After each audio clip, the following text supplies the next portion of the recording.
perkenalkan nama saya Sofi Putri Habila, absen 31, kelas 10 MIPA 1 dari kelompok 1. Konstekstual kehidupan manusia zaman praksara di Indonesia.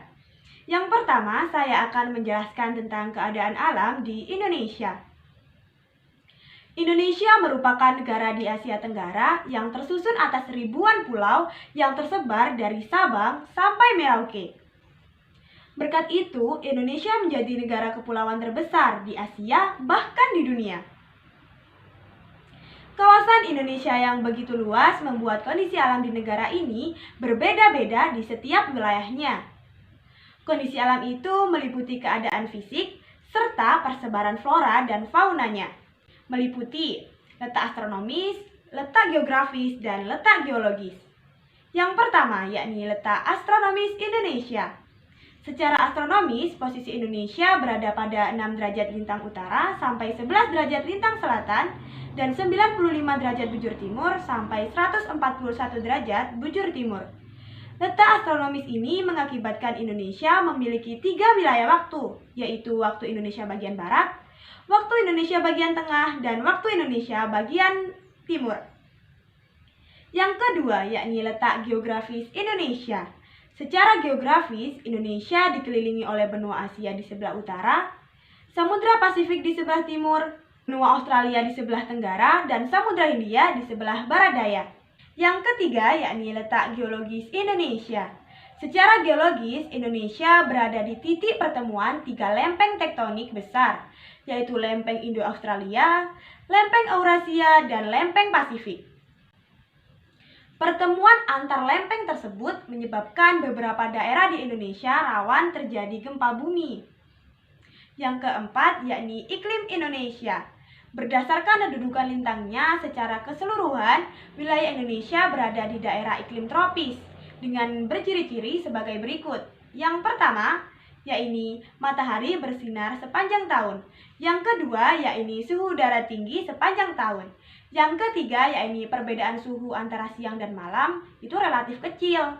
Yang keempat, yakni kelembapan udara yang tinggi. Dan yang terakhir, yaitu curah hujan relatif tinggi. Yang keempat, yakni Neozoikum atau Kainozoikum atau zaman kehidupan baru. Zaman Neozoikum adalah zaman yang berlangsung sekitar 60 juta tahun yang lalu. Neozoikum diambil dari kata dalam bahasa Yunani yaitu kainos yang artinya baru dan zo yang artinya kehidupan. Neozoikum menandakan lahirnya kehidupan baru dan masa berakhirnya 3 masa klasik yaitu Arkaikum, Paleozoikum, dan Mesozoikum.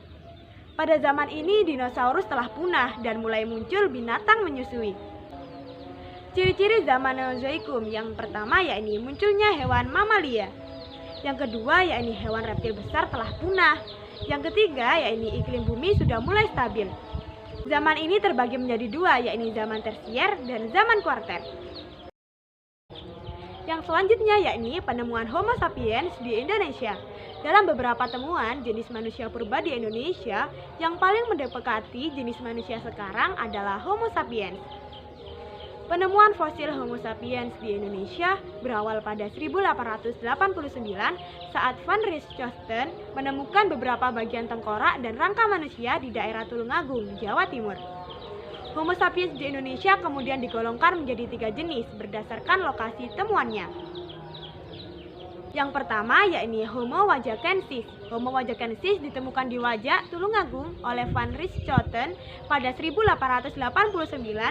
Temuan Richthofen digolongkan sebagai Homo sapiens pertama di Asia. Yang kedua yakni Homo soloensis. Manusia purba jenis Homo soloensis ditemukan oleh von Koenigswald dan Weidenreich di dekat Desa Ngandong, Lembah Sungai Bengawan, Solo. Oleh sebagian ahli, manusia purba ini digolongkan dengan Homo neanderthalensis yang merupakan jenis Homo sapiens dari Asia, Eropa, dan Afrika yang berawal dari lapisan Pleistosen atas. Yang ketiga yakni Homo floresiensis atau manusia liang buah. Homo floresiensis ditemukan oleh Peter Brown dan Mick J. Morwood pada September 2003. Manusia liang buah dianggap sebagai penemuan spesies baru yang kemudian diberi nama sesuai dengan tempat ditemukannya di liang buah Flores. Pada zaman batu muda atau Neolitikum, ini telah hidup manusia purba jenis Homo sapiens yang mendukung terjadinya revolusi kebudayaan. Manusia pendukung kebudayaan Neolitikum adalah manusia Proto-Melayu yang hidup pada tahun 2000 sebelum Masehi, seperti suku Nias, Toraja, Dayak, dan Sasak. Hasil kebudayaan yang terkenal pada zaman Neolitikum secara garis besar dibagi menjadi dua kelompok, yaitu yang pertama kebudayaan kapak persegi. Nama kapak persegi pertama kali disebutkan oleh von Heergelden. Penamaan ini dikaitkan dengan bentuk alat yang ditemukan, yaitu berbentuk persegi.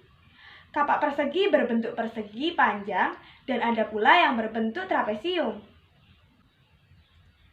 Kapak persegi yang besar sering disebut dengan beliung atau cangkul. Bahkan sudah ada yang diberi tangkai sehingga persis seperti bentuk cangkul zaman sekarang. Sementara yang berukuran kecil dinamakan tarah atau tatah. Penyebaran alat-alat ini terutama di kepulauan Indonesia bagian barat, seperti Sumatera, Jawa, dan Bali. Ada juga peninggalan zaman Neolitikum semacam kapak persegi yang disebut sebagai kapak bahu. Bentuk kapak bahu terbilang sama, hanya di bagian yang diikatkan pada tangkainya diberi leher sehingga menyerupai bentuk botol persegi. Di Indonesia, kapak bahu hanya ditemukan di Minahasa. Hasil kebudayaan yang selanjutnya ialah benda besi. Penemuan benda besi jumlahnya terbatas, sering ditemukan sebagai bekal kubur, seperti yang ditemukan di Wonosari, Yogyakarta, dan Basuki, Jawa Timur. Benda besi yang ditemukan tersebut berupa kapak, pisau sabit, pedang, mata tombak, gelang besi, dan lain-lain.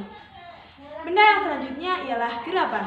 Pada zaman logam, gerabah mencapai tingkat kemajuan yang tinggi. Dengan ragam hiasnya yang indah, gerabah ditemukan di beberapa daerah, misalnya Gilimanuk Bali, Lewiliang Bogor,